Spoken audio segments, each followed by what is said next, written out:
Diabetes mellitus, more commonly referred to simply as diabetes, is a disease marked by high blood sugar, that is, a buildup of glucose in the bloodstream.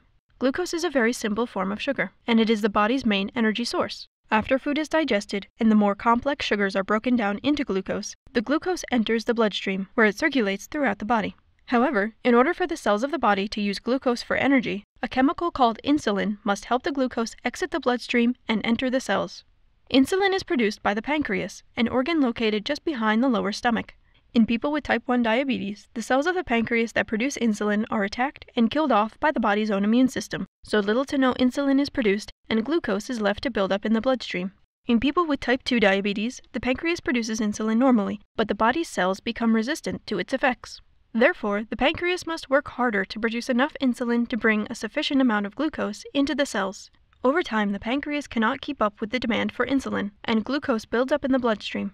A third type of diabetes, called gestational diabetes, is similar to type 2 diabetes. Gestational diabetes sometimes occurs in pregnant women because certain hormones produced during pregnancy increase the body's resistance to insulin. Gestational diabetes is usually temporary, and blood sugar levels return to normal following childbirth. The buildup of glucose in the bloodstream causes similar symptoms for people affected by any type of diabetes.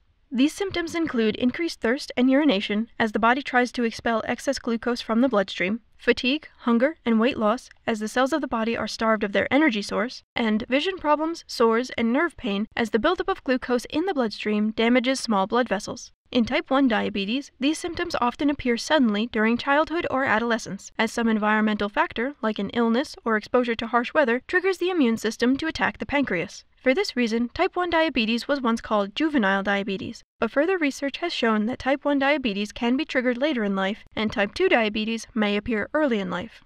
In type 2 diabetes, formerly known as adult-onset diabetes, symptoms often gradually appear later in life, as cells slowly build up resistance to insulin. Several factors, including being overweight, lack of exercise, high blood pressure, and advanced age, contribute to the body's insulin resistance. Because the underlying cause of type 1 diabetes is a lack of insulin, treatment involves injecting insulin with a needle or pump.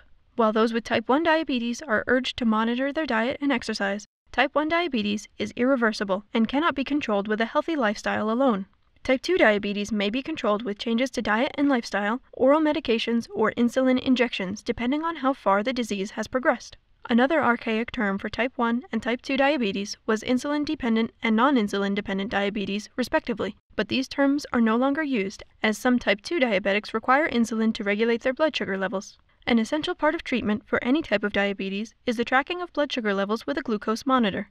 If the bloodstream contains too much or too little glucose, life-threatening complications can suddenly occur, often accompanied by worrisome symptoms like confusion, dizziness, weakness, seizures, and hallucinations. While type 1 and type 2 diabetes share many of the same symptoms, their root cause, population affected, and treatment options are very different.